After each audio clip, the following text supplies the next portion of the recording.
for having me today. I'm excited to be here to talk with you guys. Please feel free. It's not like a huge group so far, so please feel free. Like if you have a question, like pipe in, flag me down, and I will. If you have a question, if you don't stop me, I'm just gonna keep going. Raise your hand or wave or something. So my name is Annalisa Ekblad, and I am the Director of Policy and Family Services for Autism Delaware, and I'm gonna just share my screen really quickly. I have a PowerPoint for you guys.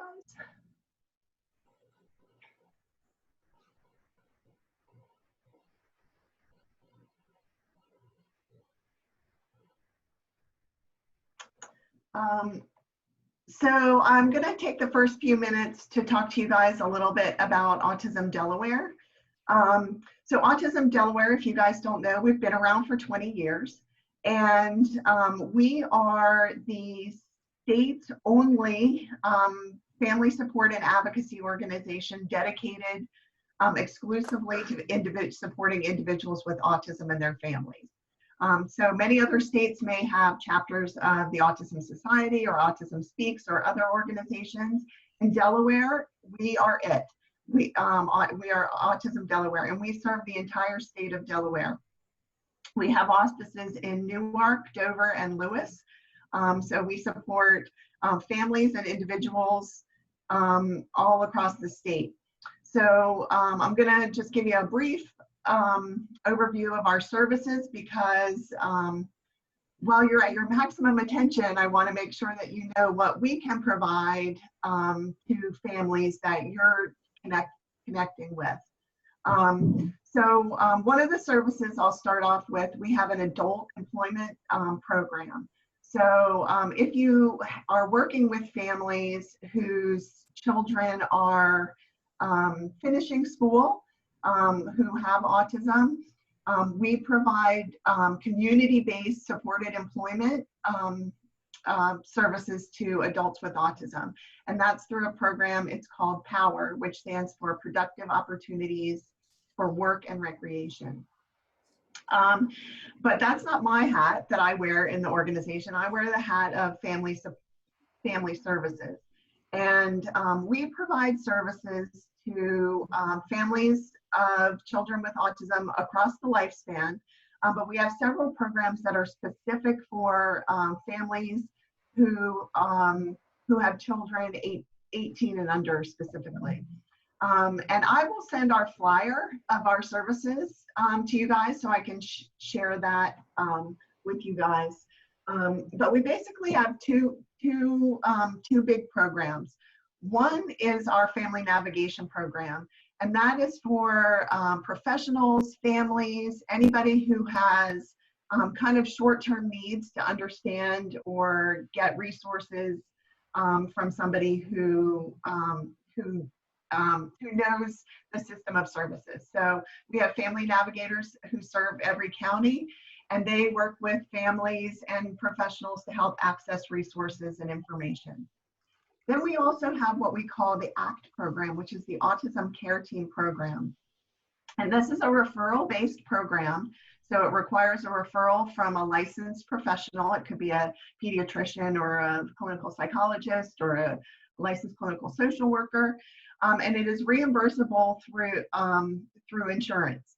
And that is a program that we work on an ongoing basis with families.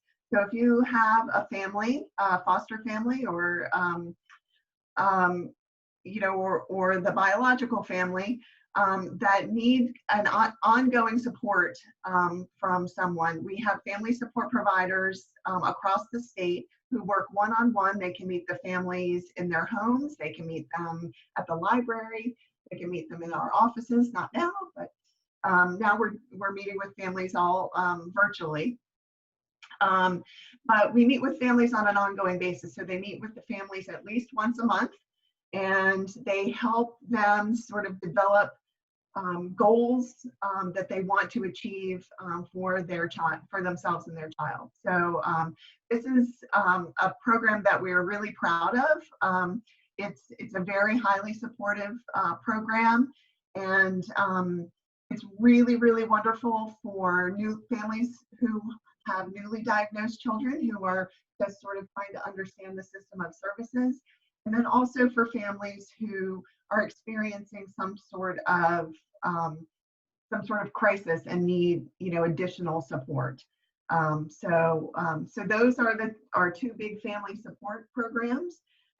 We also do a lot of parent education, parent training programs, and then professional education and training programs. We also have about 200 social and recreational programs for families every year.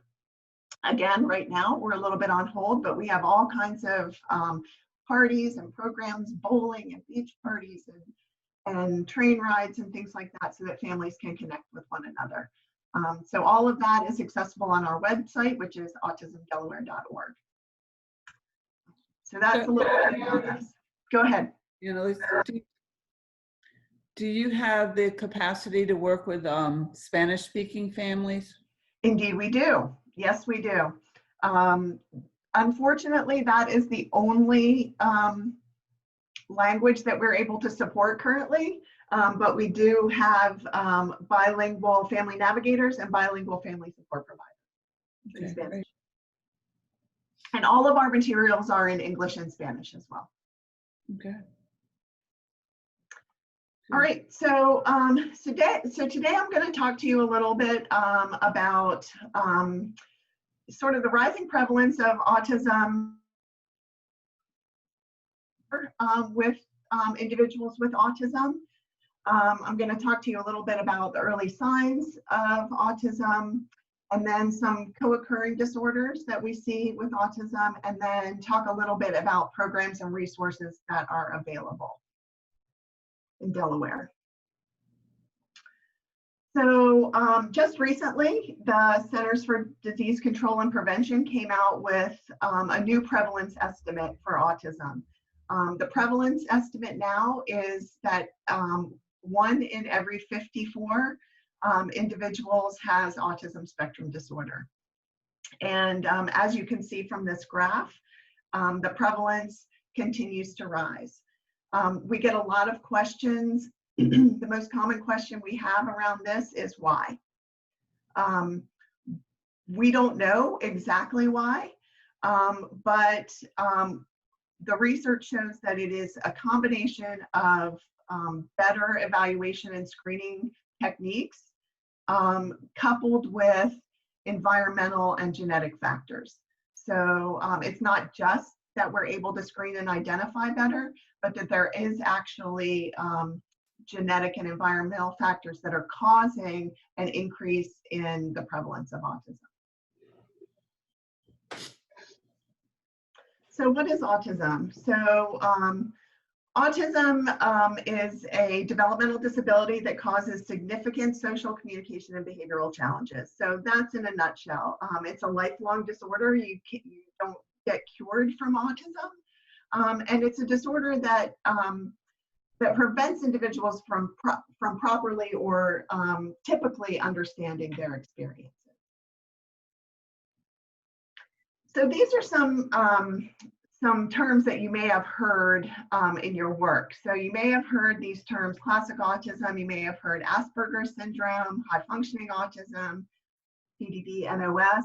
And if you're working with some individuals who are teenagers, they may still have a diagnosis of Asperger's syndrome or PDD, NOS. But approximately 5 years ago, the diagnostic criteria changed, and all of these disorders were combined under one disorder, which is now called autism spectrum disorder. So the diagnosis that that individuals are getting now under the diagnostic manual is called the DSM-5. And so what they're getting now under the DSM-5 is all considered autism spectrum disorder. But you will still hear these other terms, and a lot of the older kids, like I said, will still have a diagnosis of Asperger's syndrome. So what is autism? Autism, we like to say, is seeing the world from a different angle. So I want to show you a little video. It's a video that's, you may have seen. It was widely out there probably about a year ago. It's an animated video that is really geared towards children being accepting of their peers, but I think it does a really good job of explaining autism and the neurological differences that cause some of the things that we see in individuals with autism. So I'm going to quickly stop share and then share the video.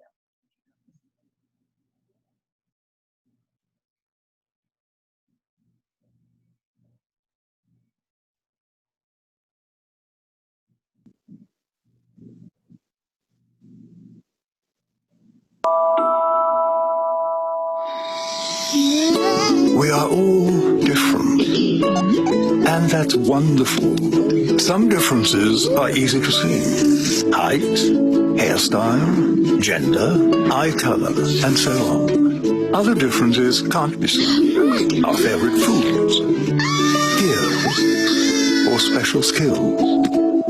Interestingly, the way we see the world is also different. For instance, what do you see in this drawing? Most people see a duck, but some of you might have seen a rabbit. Whichever you saw, you are correct. This is just a trick drawing to show you that all brains work differently. The brain is your body's computer. It works differently for all of us and controls how you learn. That's why we are all good at different things. How you feel, which is why we all feel different emotions. And how you communicate. Sometimes the brain is connected in such a way it affects the senses and how we perceive and read situations and interactions. This is known as autism. Many people have autism, so it's likely you already know someone who is autistic. And for this reason, it's useful to know a little bit about autism. The special wiring inside an autistic brain can sometimes make the person good at tasks we may find difficult, such as mathematics, drawing, or music. It can also do the opposite, and activities we find too easy are incredibly difficult to them, such as making friends. The senses constantly send information to your brain about your surroundings and other people. However, when a person's brain and its senses don't communicate well, the brain can become overwhelmed and confused, affecting how they see the world. Picture yourself walking down the street.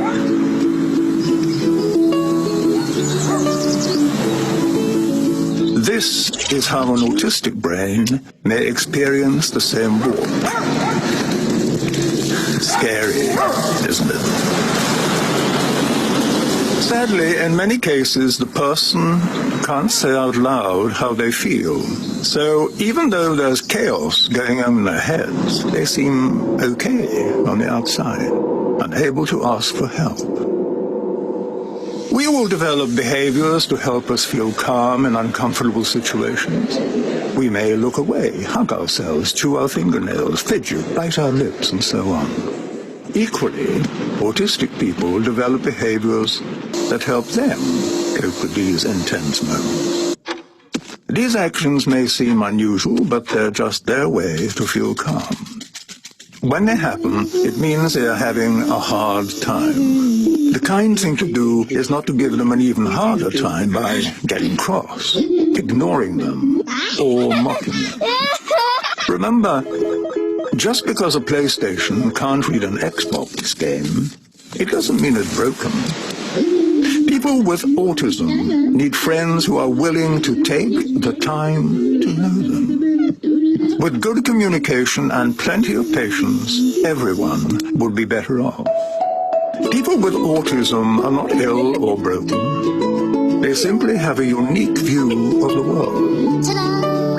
And with a little support from their friends, they might just be able to share that view with us. Autism can make amazing things happen.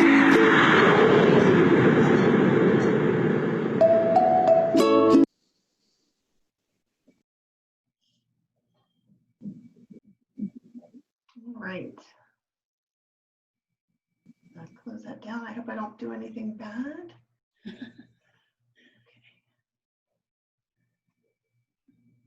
Share my slides with you guys again. All right. So, so I really like that video. I think it does a good job of explaining autism, and I also think very often, and we're going to talk today about a lot of the differences that in the way that people with autism communicate and learn. And sometimes we can be very focused on the deficits and the hard times that they have. And what I like about this video is it really talks about the unique differences and the specialness of individuals with autism as well. So, I hope you enjoyed it. So that video talked to you a little bit about what autism is. And I have this slide in here because from the very beginning, I like to talk about what autism is not. And we're going to talk a little bit more about sort of what constitutes, a diagnosis of autism in individuals. But a lot of folks in the community sort of see outwardly some of the challenging behaviors and meltdowns that individuals with autism experience, and that may be their only impression of a person with autism. And it's just really important for us to give the message to the community, greater community, that autism is not characterized by challenging behaviors and meltdowns.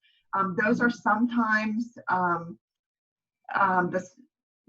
what happens when the person, when some of the deficits are not supported, but it is not a core characteristic of autism. So some of the early signs of autism can be, and when you're thinking about developmental milestones, and you guys have probably seen some of the materials from the Center for Disease Control and Prevention on early developmental milestones, but these are some of the sort of the typical early signs that a child may have a developmental delay that may be autism. It could be no babbling, poor eye contact and joint attention. And joint attention is an ability to look together at something. So if I'm pointing and looking at something, that joint attention is, is the child also looking at what I'm looking at. So joint attention and poor eye contact can be one of the early signs. And then, many of the early signs are late language delay or loss of language. And that is the most common thing that we hear from parents who are concerned that their child may have a delay that may be autism, is that language delay. So if you want to learn a little bit more about early signs of autism, there are a lot of great resources out there. So this flyer is from the National Autism Center at the May Institute. And like I said, the CDC's Learn the Signs Act Early campaign has a ton of great resources. And especially when you have, a family that, or you're working with a family that you may be concerned, or they may be concerned, about their child's typical development. These are great resources, and the CDC is especially great because they have sort of developmental checklists that you can that you can sort of point the family to, you know, to start that conversation, or to point them to some resources about early development, without having to say like that you suspect something or that you have concerns. You can point them to these resources.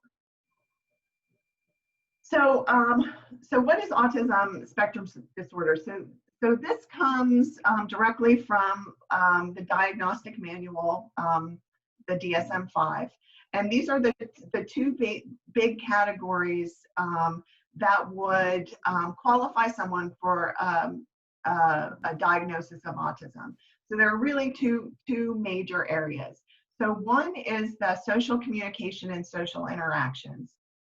And what we mean by social communication is, and we're going to talk a little bit about this in more detail, but social communication means, you know, that that verbal communication and that receptive language also, and also your ability not just to have receptive language, but to use it in context. And then social interactions means that, you know, that ability to have connections and emotions and things like that. And those are that's the social interaction piece. And then on the other side, we have the restrictive and repetitive patterns of behaviors. So, so this relates to some of the inflexibility of the brain of people with autism needing more support, more structure, and having very restricted interests in different activities or different things. So we're going to talk a little bit more about that as we go along. So first, we're going to talk about social communication and social interaction. So some common social communication differences is individuals with autism have difficulty recognizing and sharing their feelings. There may be poor eye contact. Something that you may have heard is lacking a thought filter. So they can be very blunt, and it's very black and white. They'll just say what they're thinking, say what they mean. They may have difficulty joining an activity. That's that social interaction piece. They may, because of these characteristics, they may be easily taken advantage of and often can be bullied. They have difficulty maintaining relationships and understanding social expectations. Some of our folks with autism have high verbal skills, and some have no verbal communication whatsoever. So they may need to use a communication device, either a picture device or an electronic device for communication. You may hear individuals with autism repeating words over and over, and they may display echolalia. And echolalia is when they repeat the last word that you've said. So if I say, do you want an apple? They may just say apple back to you. That's considered echolalia. You know, they also interpret things literally and really have a lot of difficulty with the rules of language. So idioms and different sarcasm and things like that, folks with autism have challenges with. So what are some of the strategies that we typically use, and what are some of the things that we can use to address some of these differences are augmentative communication. So like I said, a lot of our folks may use PECS, which is a picture exchange communication system. They may use an iPad or another kind of device to communicate. So some of the other strategies that we can use, augmentative communication would be through a speech language pathologist or through the school, you know, would determine what augmentative communication an individual with autism would need. Some of the things that we can do is when we know that they have trouble with cognitive processing and the rules of language, we can limit instructions. We can speak slowly. We can wait for answers because we know that the cognitive processing takes longer and is more challenging. We need to work towards reciprocal exchanges. So again, waiting for answers and encouraging reciprocal exchange.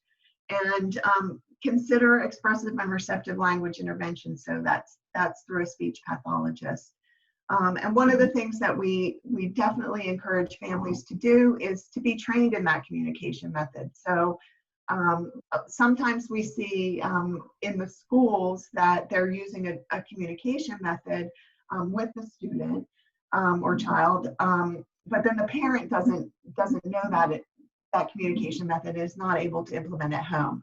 So it's really important for whatever communication method the child is using, you know, in one setting, that it be across settings. Because our children, you know, have difficulty understanding the rules of language, they need to be specifically taught. And I think this is kind of one of the hardest things for families and providers to kind of latch onto is individuals with autism do not understand the unwritten social rules. So those need to be explicitly taught. It could be something as simple as when you pick up the phone, you say hello. You know, that's something that you and I don't need to be taught, that we learn through our experience in the world. But so many of these things need to be explicitly taught to individuals with autism. And this is why sometimes they can be perceived as being rude or disrespectful, because they don't understand and haven't been taught the unwritten social rules that we all pick up just through observation.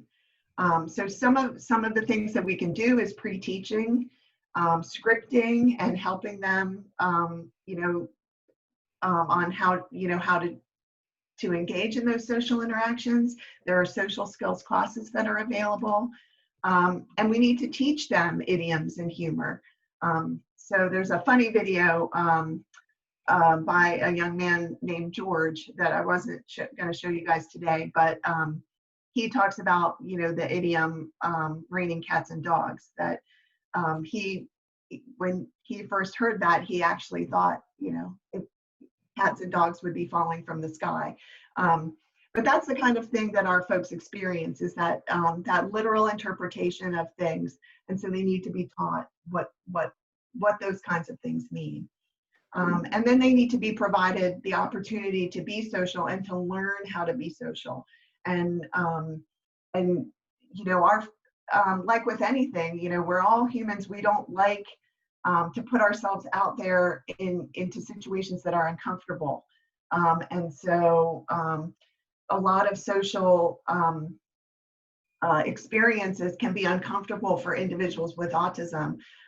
But we as parents, and we encourage parents to not let our folks with autism, you know, revert into being alone and staying alone, but they need a little bit of a push to be social and to provide them with this opportunities to learn social skills.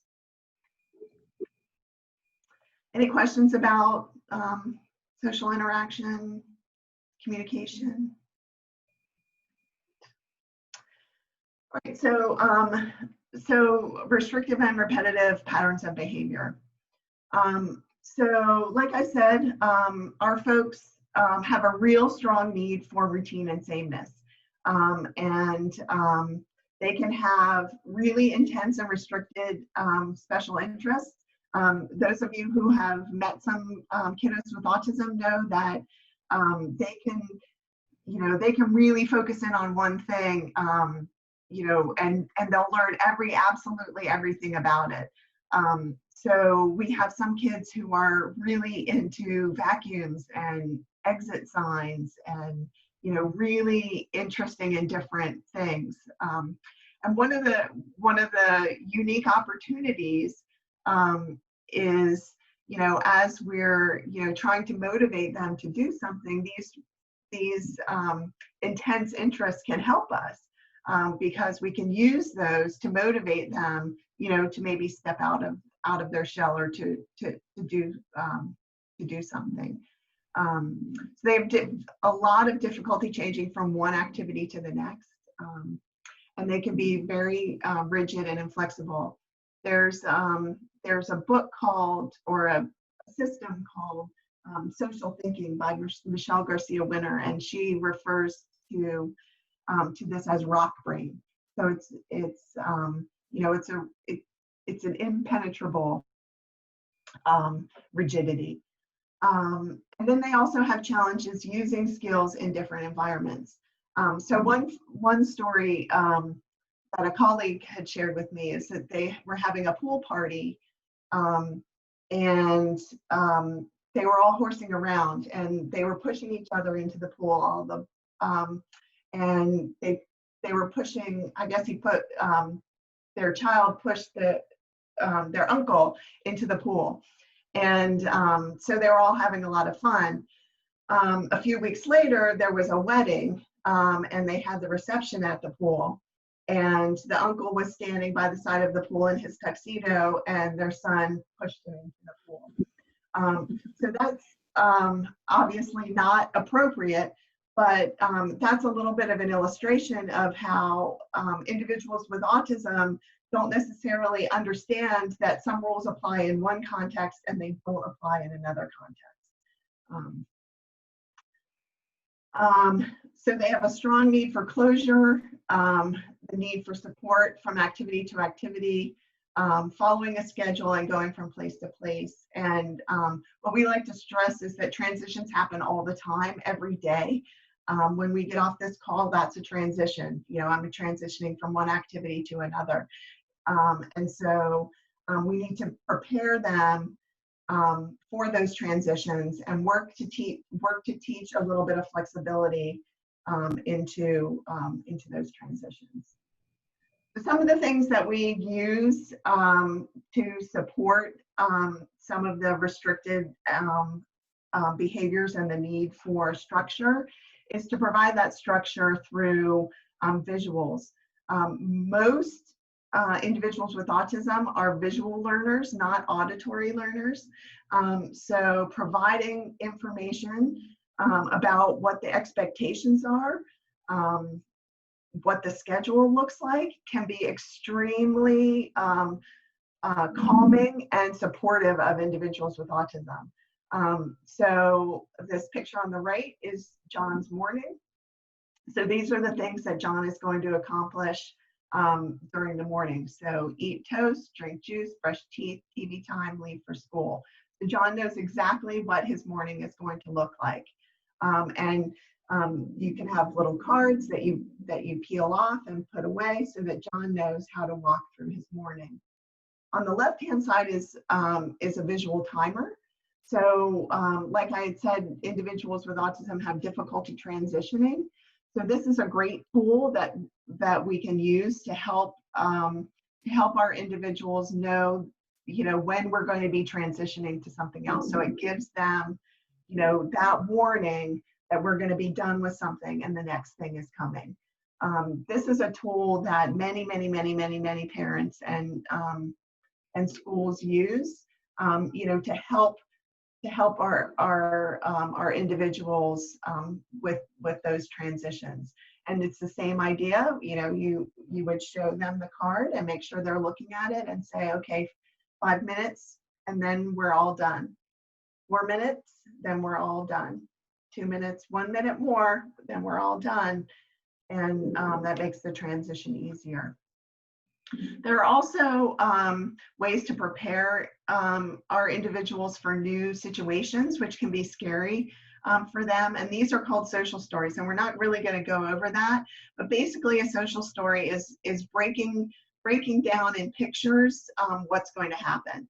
So going to the library, you might, and any parent, or most parents can do a social story now, and you can even do one on your phone because we all carry cameras around with us, now. So it used to be that social stories were a little bit more challenging to make, but now we all carry our camera with us.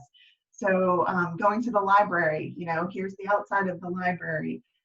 Here's the librarian. Here's, you're gonna go to to the stack and pick a book, then you'll bring it to the librarian to check out, and then we're going to leave. So it gives them a pre-teaching, like we talked about, of what's going to happen to reduce that anxiety of new situations. So some other common behavioral differences and emotional regulation differences. So it's estimated that about 17% of individuals with autism also have emotional dysregulation. And so that can cause difficulty sleeping, anxiety, some aggression, and some unexpected behavioral differences as well, problems with self-management. Kind of the third category of autism, which is not in the diagnostic criteria, but about 70 to 80% of individuals with autism also have significant sensory differences. So you may see, probably the most common thing you've seen is a person with autism wearing earphones, headphones, because many individuals with autism have very heightened sense of hearing.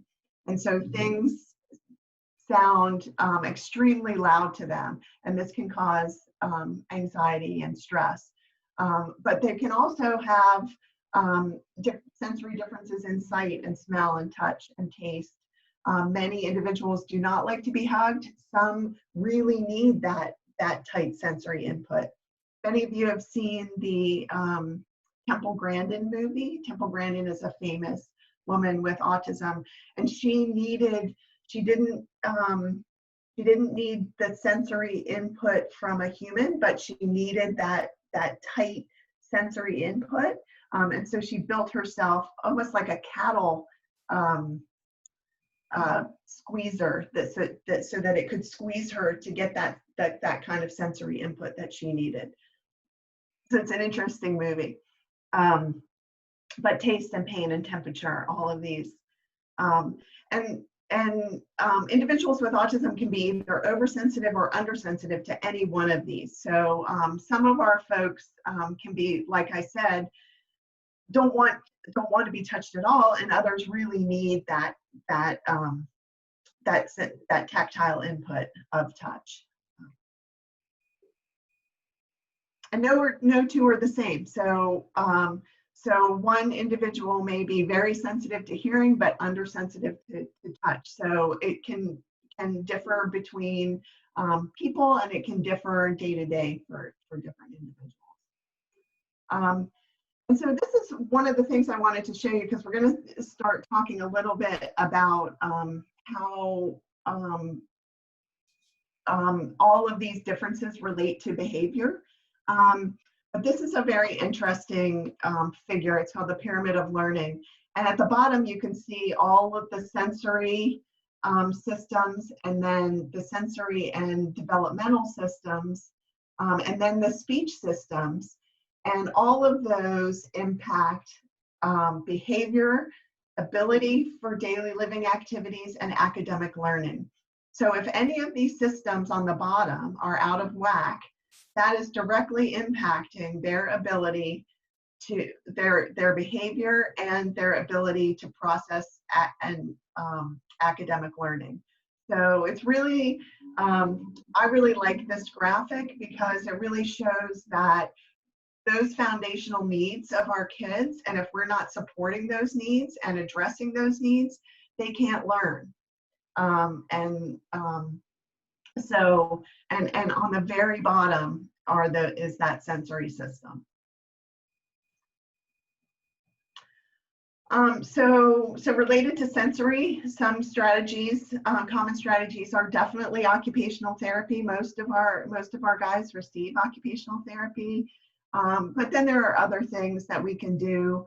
Quiet rooms are really great to help calm down if it's an overstimulating environment. Noise canceling headphones I already talked about. We can change the temperature of food, compression and weighted blankets.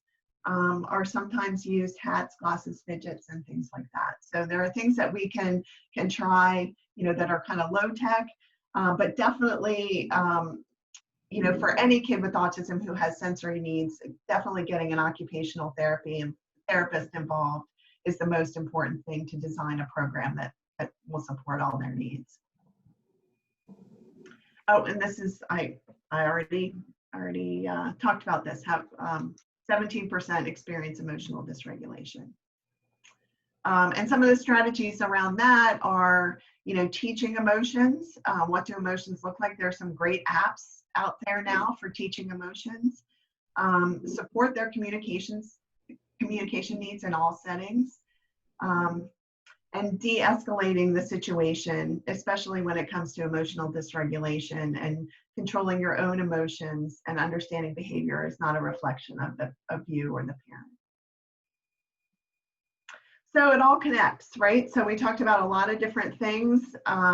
We talked about language. We talked about social challenges and differences. We talked about emotional differences and sensory differences, and it all connects. And the way it connects is how a person with autism processes their world, processes their information, and then how they react to that information. All of these things feed into that. So this is a really common, the iceberg model. I don't know if you guys have probably seen this before or heard it, referred to in a lot of different contexts. But what we really mean here is that those behaviors that we see above the water, so it's those meltdowns, that crying, maybe that self-injurious behavior, all of those things are a manifestation of the things that are below the water. So they're a manifestation of all of those differences that we've talked about. So their ability or inability to communicate their needs, their social differences, their understanding and anxiety around what's happening in their world, the sensory integration, some cognitive differences, and then there may also be medical issues involved. So what we're saying really through this iceberg model is that all behavior is a form of communication, right? So when you see those behaviors up top, they are communicating something to you. They are communicating to you that something is out of order and not being supported underneath the iceberg. And that behavior serves a function. There's a reason for it. Like we said, that it's too loud in here. So I'm going to scream because it's too loud in here, right? It's the function that it's serving, that behavior is to let you know that something in their world is not being supported. And there can be many reasons behind one specific behavior. One example that we often use, we had a kiddo who was in aftercare, who went to aftercare, and he did great during the day. The teacher had all kinds of visual supports. He knew his schedule, and then he went to aftercare. And aftercare was run by, I'm gonna say the Boys and Girls Club. And there was no set schedule at any day.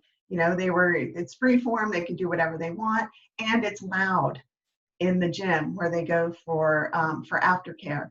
So what they noticed was that this young man would come in. He was the first one to get there. He'd do just fine.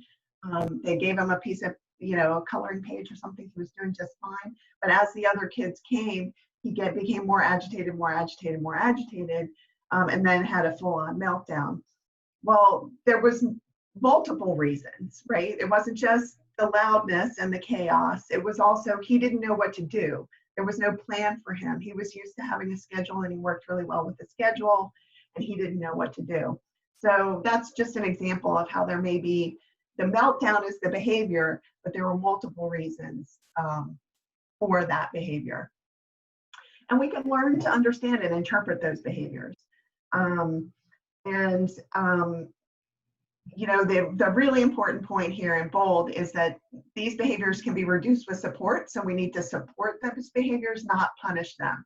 So in the case of this young man who's having a meltdown, we could punish him for having a meltdown. We could send him into timeout, but that's not going to solve the problem. That's not going to address the reason for the meltdown. The meltdown wasn't disrespect.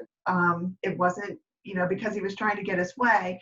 It was because his autism was not being supported, and the deficits that he had through autism. So we could support that through creating a schedule for him, helping him, know what's coming up next. We could support him. He could wear headphones. We could provide him with a space that's quiet and has less sensory input and noise. And those are the ways we can support reducing that meltdown, not through support and not punishment. So some of the strategies are don't try to solve it or punish it during the crisis.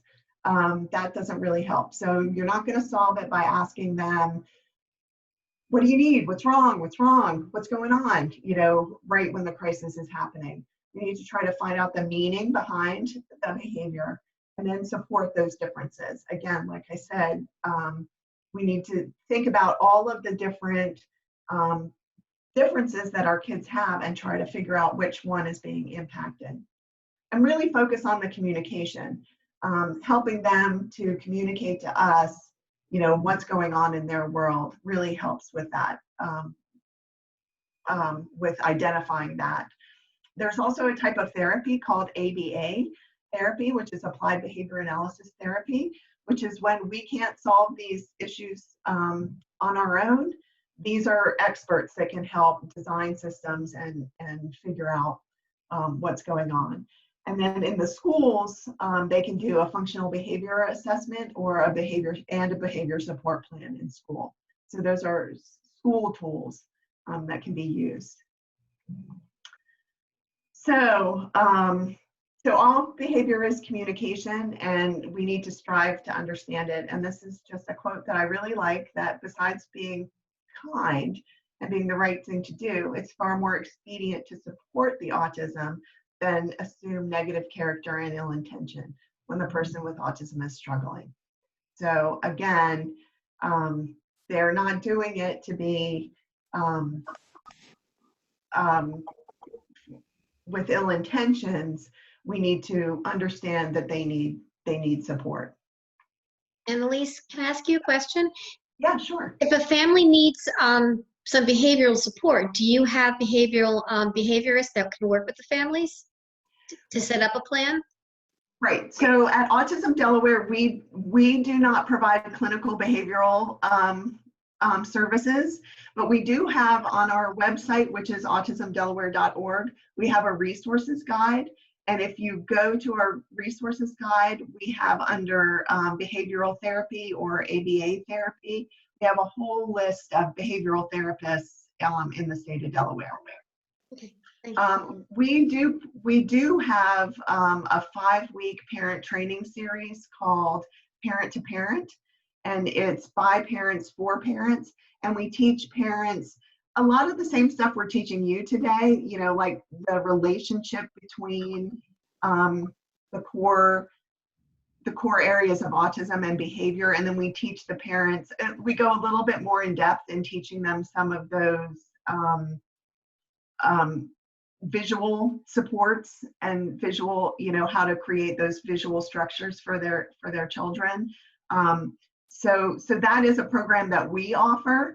But if there is the intense need for behavioral, clinical behavioral support, we have information on our website about who provides that in Delaware.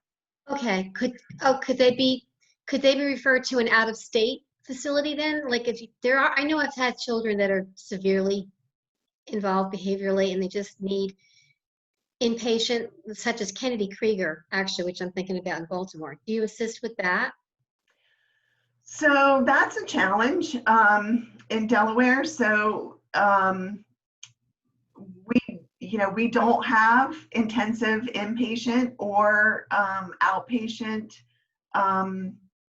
clinical services for kids with autism here in Delaware. And getting approval through prevention and behavioral health or through Medicaid to pay for out of state is challenging. I would say that if a parent is experiencing those kind of challenges, you could refer them to our Autism Care Team program, and then they would have a family support provider that would help them sort of navigate through all of those, getting those services. But it is challenging. I've been working with a family who has a child with really significant support needs, significant support needs, and just got rejected by PBH for the outpatient intensive program at Kennedy Krieger. And they're a good facility. They're a really good facility. They have a great autism program there. We have a mental health committee of our interagency council on autism, and I was just at that meeting 2 days ago talking about this exact issue, that we have got to, as a state, reduce barriers to out of state services when we don't have the services in state. I mean, it would be one thing if we had the services in state and parents were just like, I would rather go to Kennedy Krieger, but we don't have it. And when we don't have it, it's just really, really frustrating, the number of barriers to out of state that we have. Do you provide respite services or resources for respite services? We do not provide respite services ourselves, but definitely our family navigators and our family support providers help the families get apply for and become eligible for respite services through the Division of Developmental Disability Services provides, and Easter Seals also provides it too. So we don't actually provide the services, but we help families access those services. Okay, thanks. Annalisa, can you explain what a respite service is? Sure. So respite is defined as a short-term break from caregiving. So respite has been found, and a lot of research has shown that families of children with disabilities and mental health disorders can benefit from a short-term break from caregiving. So our state has several programs that provide funding for parents to be able to get a break from caregiving. So that could be funding to hire a babysitter so the parent can just get a break. They could be to send the child to, they could use the funds to send a child to camp. They could use the funds for any other kind of program. We have a couple of respite programs at Autism Delaware for teenagers, so that it's a drop-off program, so the parent can, but it's considered respite because the parent drops the adolescent off for a program at our office, and then they can go out to dinner and get a break. So that's why it's considered respite. Is that helpful? Yes, absolutely. Thank you. So Annalisa, could you also talk about like the different diagnoses, like there's an educational diagnosis, a medical diagnosis, and how that affects kind of services and, where families go? Sure. Yeah, so I think I don't have a slide on that, but one of my presentations, I talk a lot about that. But so there are two, in order to access different services, there are kind of two systems. So what I was talking about mostly was the medical diagnosis of autism.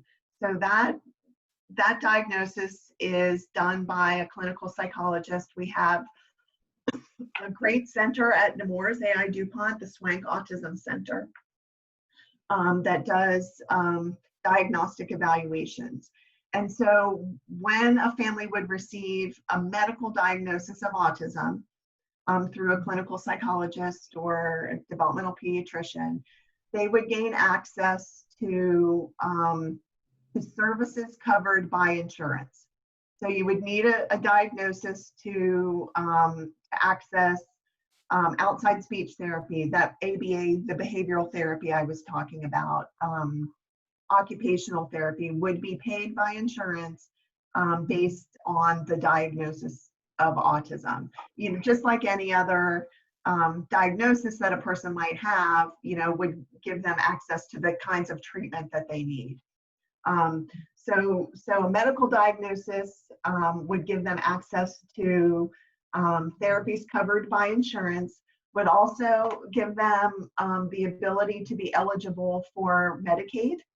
So we have Children's Disability Medicaid here in Delaware. And so children with autism can apply, with a medical diagnosis, can apply for that Children's Disability Medicaid. And it's not based on parent income. So it's based on the disability. So those are the programs. Then there's what's considered the educational classification. And so the educational classification gives the student access to special education services within the school. So these are different things. And you can, some kids can have a classification and not yet have pursued a diagnosis. Some students may have a diagnosis and be found ineligible for special education services in the school. Because in the school, there's an additional qualifier, which is that the disorder must have an impact on student learning. So we mostly see this when we're talking about what used to be considered our higher functioning or our Asperger's kiddos. So, so students who may have been diagnosed with autism, but are academically doing well in school. One of the challenges and one of the things that we sort of like to talk about around this issue, and some of the schools are I think slowly getting up to speed, is that social piece. So that social piece, even if the student is, you know, doing very well academically and meeting all of the requirements for school, they may not be functioning well socially and emotionally. So sometimes, and we've been making like little baby strides within our school system here in Delaware to ensure that social emotional piece is taken into consideration when they're talking about impact on student learning. Because for the longest time, and still the majority of the time now, what they're looking at in terms of impact on student learning is simply academics and not the social emotional piece of it. So if you are working with a family who has been told that they do not qualify under a classification of autism for special education services, you know, I would, you know, recommend, I mean, you can have the parent work with one of our, you know, one of our staff, but we go into a lot of IEPs and, you know, advocate with the family and for the family for that kind of, on a lot of those things. Eligibility for special education services is definitely one piece of that. Does that kind of answer your question? Yeah, thank you. Mm-hmm.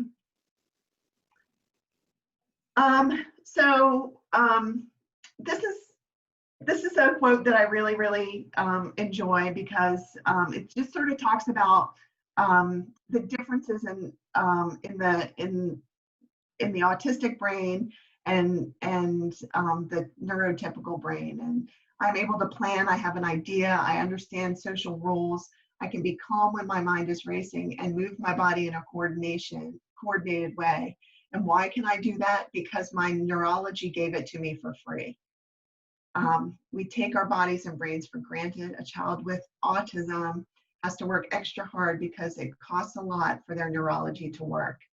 So be patient and kind and hold no judgment. So now I just wanted to quickly talk a little bit about some co-occurring disorders. Many of our folks with autism also have epilepsy, so they have seizure disorder and take medication.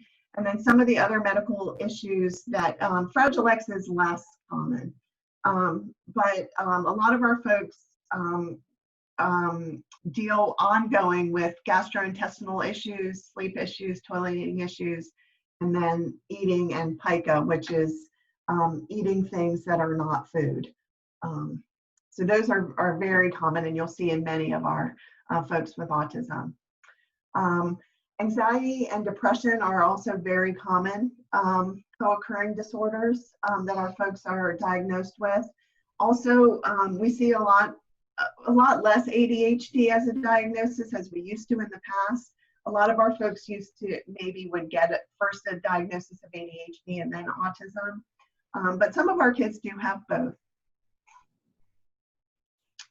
And so just a little bit back to early detection. If autism is suspected, talk with your doctor, ask for an autism specific screening, be persistent, parent knows their child best.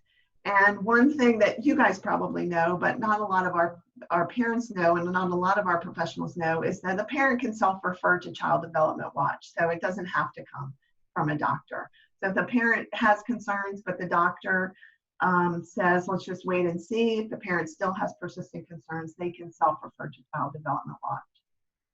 And here's kind of a little bit of what you were talking about, Jacqueline, is, if there's a concern for autism or they have a positive autism screener, we recommend like a dual referral. So referral for that medical diagnosis and also a referral, depending on the child's age, to Child Development Watch or Child Find, which is in the schools for that evaluation.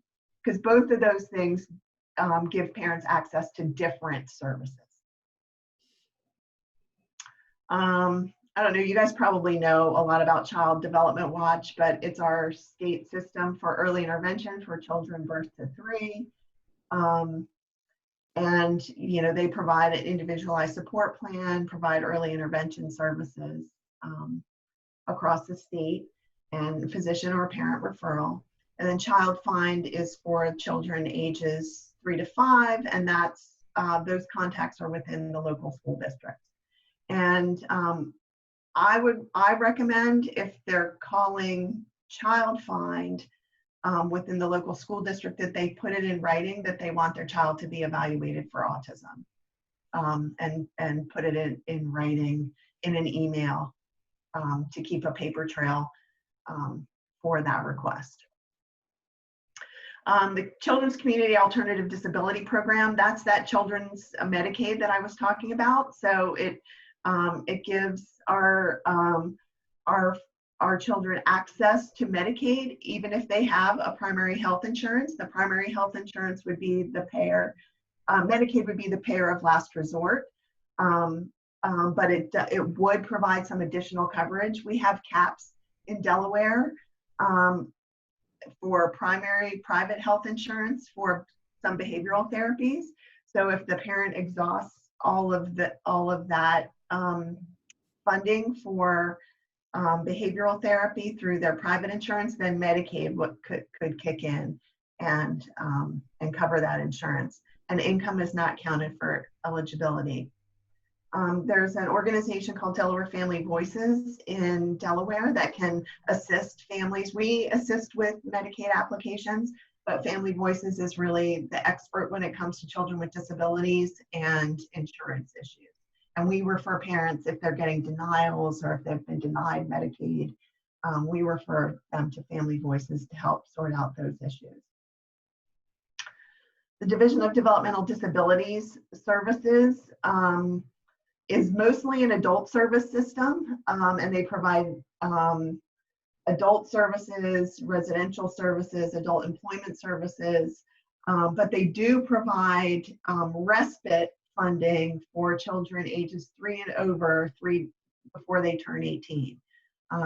So our folks can get $1,200 a year to pay for respite services.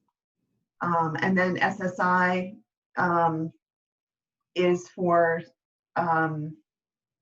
is income based until someone the individual turns 18, and then after 18 it's based on I'm sorry, before 18 it's based on the household income, after 18 it's based on the individual's income. So a lot of our folks qualify for SSI when they turn 18 for additional support for cost of living and things like that.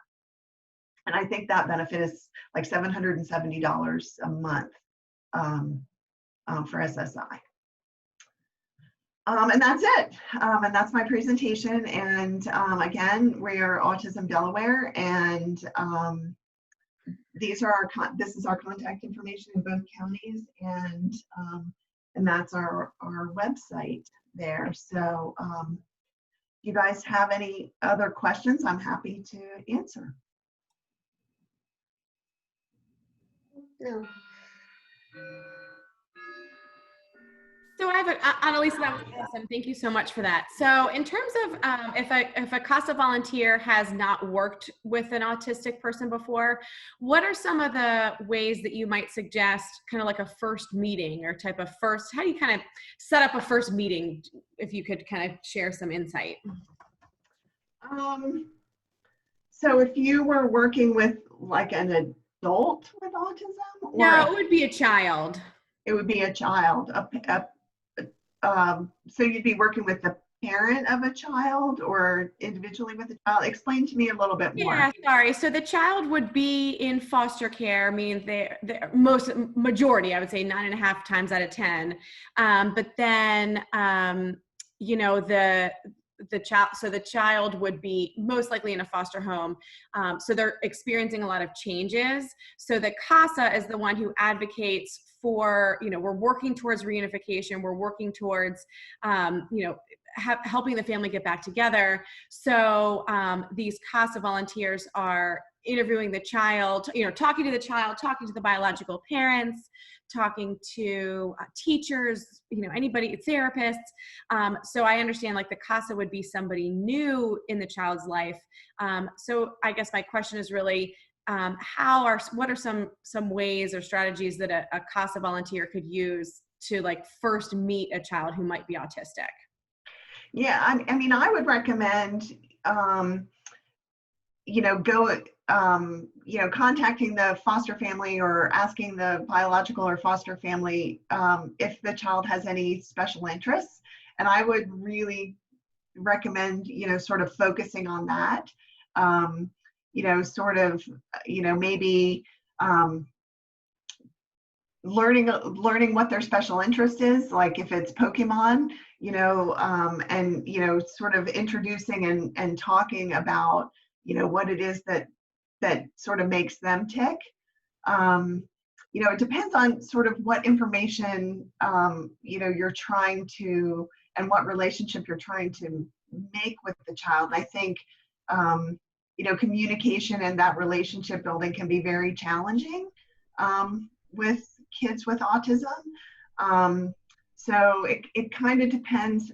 This is a really hard question for me because I'm not really sure, like, what the, you know, what the objective is in terms of building that relationship with the child. I think Laura's trying to say, because like, I've worked with autistic kids, like it's hard for them to communicate with somebody new. I worked in a special ed school, and it took me almost a year before some of the kids would even say hello to me. Right. It's just who they are. So I think with the new CASA almost, I think you kind of have to just introduce and almost do parallel play for a while, or parallel interaction, I think, until they start building some kind of rapport. Sometimes it takes a really long time because they can't necessarily express how they're feeling. I don't know, that's just my opinion, because it's more like parallel communication. And I think you kind of have to look at the child's behavior and see how calm they are in a way, almost to see how they're dealing with their current living situation. That's Right. just my idea on it. I don't know. No, I think that's right on. And, you know, some of the things that, you know, teachers are taught, and there's a term called pairing in the schools that's used. And basically what pairing is before you try to teach the child anything or introduce new academic concepts, first you have to pair with them, which means build a rapport, you know, understand how they communicate, build their trust. And a lot of the strategies to do that is to focus on what interests them, because they don't care about your interests. You know, they don't care about your objective, but, you know, building that rapport and that relationship through that pairing, you know, it does take a long time. You know, and just using some of the strategies that I talked about, which is, you know, take time, you know, don't ask a lot of questions, give them time to respond, you know, use their interests to build that rapport, just those kinds of things, I guess. Okay, wonderful. Thank you. So, anybody else have any questions? All right, Annalisa, All right. thank you so much. You're welcome. Thank you, guys. So I am going to stop my share, and I will